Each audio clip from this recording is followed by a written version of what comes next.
மகாதேவ் மக்களே, இப்போ நாம் ஒரு எக்ஸைட்டிங் அட்வென்ச்சர் காட்டுக்குள்ளே போக போகிறோம். காட்டுக்குள்ளே குப்த பீமா சங்கர் அப்படின்னு சொல்லி ஒரு கோவில் இருக்குது. மறைந்த நிலையில் இருக்கான். அந்த லிங்கத்தை நம்ம தரிசனம் பண்ண போகிறோம். அது காட்டுக்குள்ளே ஒரு 2 கிலோமீட்டர் போகணுங்கிறாங்க. வாங்க உள்ளே போய் பார்க்கலாம். இது மராத்தியிலேயோ ஹிந்திலேயோ இது எழுதியிருக்கு. இதை நான் டிரான்ஸ்லேஷன் போட்டேன். குப்த பீமா சங்கர், சாட்சி விநாயகர், இந்த மாதிரியான கோவில்கள் இது உள்ளே இருக்கும். இந்த பாதைக்குள்ளே தான் நம்ம போக போகிறோம்.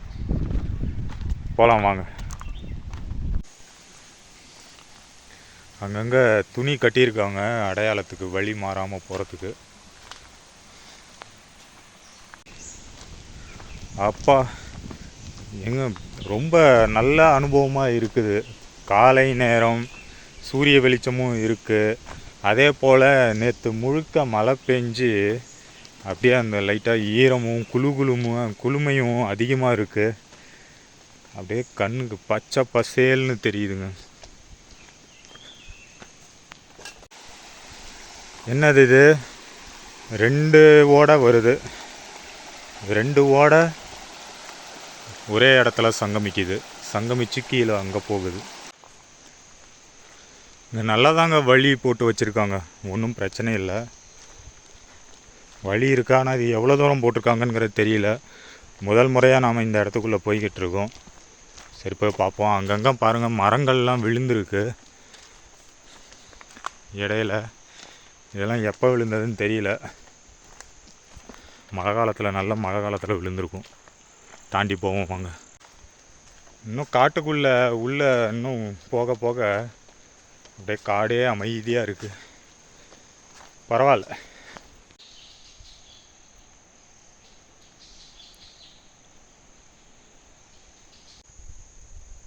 எப்பா, கண்ணுக்கு எட்டன தூரம் வரைக்கும் யாருமே இல்லை. நம்ம மட்டும்தான் நடந்து போய்கிட்டு இருக்கோம். பரவாயில்ல, போகலாம் வாங்க. பரவாயில்லைங்க, 2 பக்கமும் கல்லெல்லாம் வச்சு அடுக்கி நல்லா தான் வழியை போட்டிருக்காங்க. ஒன்றும் பிரச்சனை இருக்காது.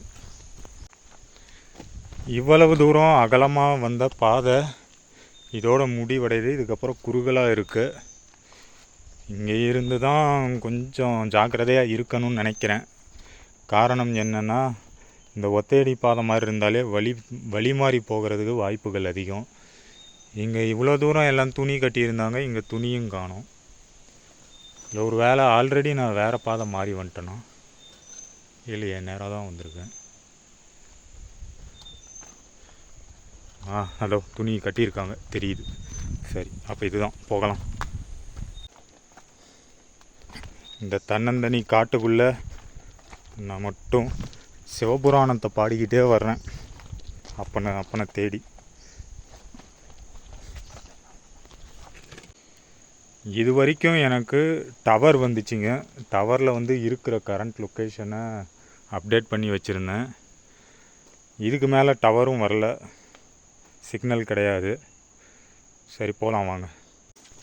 அம்மா ஈஸ்வரா பைரவா, கொஞ்சம் சிரமமாக தான் இருக்குது இந்த பக்கம் போகிறதுக்கு.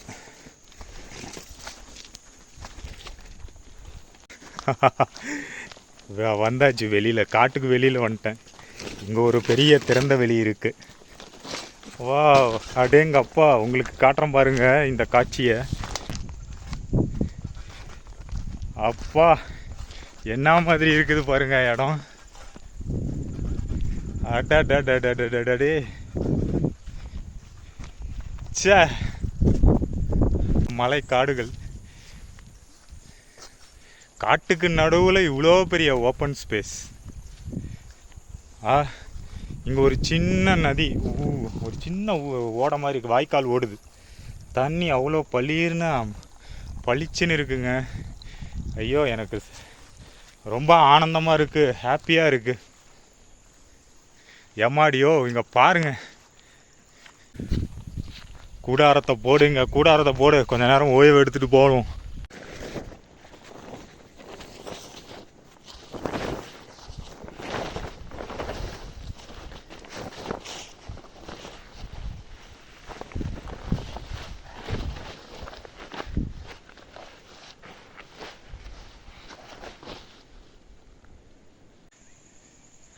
ஆண்டவன் படைச்சான் என்கிட்ட கொடுத்தான், அனுபவி ராஜான்னு அனுப்பி வச்சான், என்ன அனுபவி ராஜான்னு அனுப்பி வச்சான்.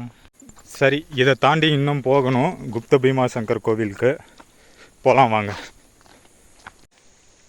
ஆனால் மக்களே, கொஞ்ச நேரம் அடர்ந்த காட்டுக்குள்ளே நடந்து வந்துட்டு திடீர்னு இப்படி ஒரு வெட்ட வெளியை பார்த்தா அவ்வளோ சந்தோஷமாக இருக்குதுங்க.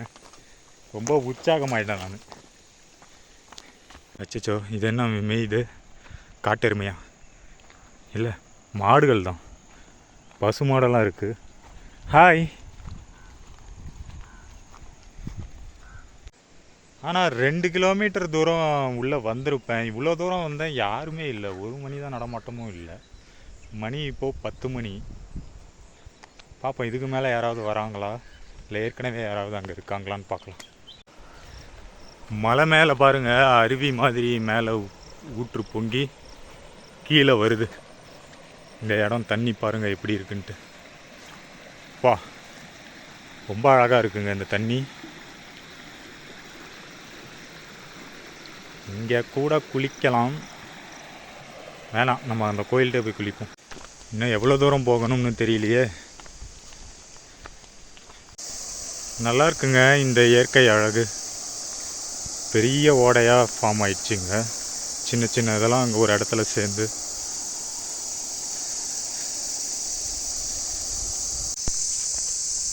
ரொம்ப தூரம் வந்துக்கிட்டு இருக்கேன். கொஞ்சம் சோர்வாக தான் இருக்குது. ஏன்னா இன்னும் அங்கே போகணும். சரி, நான் கைவிடுற எண்ணத்தில் கிடையாது, போய் பார்த்தே ஆகணும். சுத்தம் நான் கோயில் வழி மாதிரி வந்துட்டேன் போல். 1 கிலோமீட்டர் தாண்டி வந்துட்டேன். போன வழியிலேயே போகணும். அந்த பக்கம்தான் ஒரு வழி பிரிஞ்சது. அப்புறம் ஏன் இங்கேயும் துணி கட்டி வச்சுருக்கீங்க? எந்த பக்கம் கோயில் போகணுன்னே தெரியலையே. இந்த பாதை போகுது, இது மலைக்கு கீழே போயிட்டுருக்கு. யாரையாவது கேட்கலாம்னு பார்த்தா இங்கே யாரும் இல்லை. கூகுள் மேப் போடலான்னு பார்த்தா செல்ஃபோன் சிக்னலும் வரல. எப்படியா போவோம். எப்படியாவது அந்த கோயிலை கண்டுபிடிச்சி தரிசனம் பண்ணணும். அதை நான் கைவிடுற மனநிலையில் இல்லை. அப்படி ரொம்ப முடியலைங்கிற பட்சத்தில் வந்த வழி ஞாபகம் இருக்குது, போக வேண்டியதுதான். இல்லை, நான் எப்படியுமே அந்த கோயிலை பார்த்து தான் ஆகணும். மக்களே, நம்ம கூட இன்னும் சில மக்கள் இணைஞ்சிருக்காங்க. அவங்களும் என்னை பின்தொடர்ந்து வர்றாங்க. இன்னும் சுற்றிட்டே இருக்கிறோம். எங்கே கோயிலே கிடைக்கல. எங்கள் யாருக்குமே இந்த கோவில் எங்கே இருக்குன்னு தெரியல. எல்லாருமே தேடி அலைஞ்சிட்ருக்குறோம். மக்களே, கடைசியாக ஒரு வழியாக வந்துட்டோம். மறைந்திருக்கும் குப்த பீமாசங்கர் காடில் எங்கெங்கேயோ அலைஞ்சி கடைசியாக ஆட்களை கண்டுபிடிச்சி அவங்களோட சேர்ந்து இங்கே வந்தாச்சு.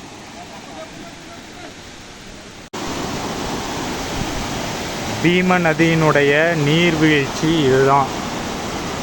பீமாசங்கரில் உள்ள சயாத்ரி மலைப்பகுதியில் அமைந்துள்ள நீர்வீழ்ச்சி. ஆனால் இன்னும் நாங்கள் குப்த பீமேஸ்வரரை கண்டுபிடிக்க முடியல. குப்த பீமாசங்கரை ரொம்பவும் அவர் மறைஞ்சிருந்து சுத்த வைக்கிறாரு, அலைய விடுறாரு. பார்ப்போம். ஒரு வழியாக மறைந்திருக்கும் பீமாசங்கர், குப்த பீமாசங்கர் எங்களுக்கு வழியை காட்டிட்டாருங்க. தரிசனம் பண்ண வச்சிட்டாரு. இங்கே தான் நின்றுட்டு இருந்தோம். இங்கே நின்றுக்கிட்டே ஒரு 1/2 மணி நேரம் தேடிக்கிட்டு இருந்தோம். பார்த்தா கீழே இருக்கிறாரு. இங்கேருந்து நான் தாண்டி எங்கேயோ போயிட்டு மறுபடியும் இங்கே வந்து, ஆனால் நல்லா இருந்துச்சு. மக்களே, இவர் தான் குப்த பீமாசங்கர். இந்த சிவலிங்கம் இந்த நதிக்கு, அருவிக்கு கீழே இருக்கு பாருங்க. ஒரு வழியாக இவரை கண்டுபிடிச்சாச்சு. ஏப்பா, இங்கே இவ்வளோ சின்னதாக மறைஞ்சிருக்கிறாரு. இப்போ பார்க்குற மாதிரி தெரிகிறாரு. பார்த்துக்குங்க மக்களே, தரிசனம் செஞ்சுக்குங்க. உங்கள் எல்லாருக்காகவும் நான் இந்த குப்த பீமாசங்கர் கிட்ட பிரார்த்தனை பண்ணிக்கிறேன்.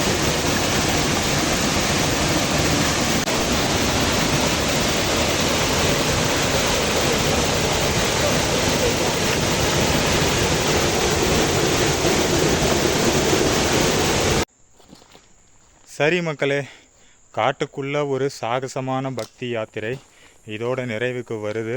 அற்புதமான தரிசனத்தோட குப்த பீமாசங்கருடைய அற்புத தரிசனத்தோட அவருடைய ஆசிகள் உங்கள் அனைவருக்கும் கிடைக்கட்டும்னு நான் அவரை பிரார்த்தனை பண்ணிக்கிறேன்.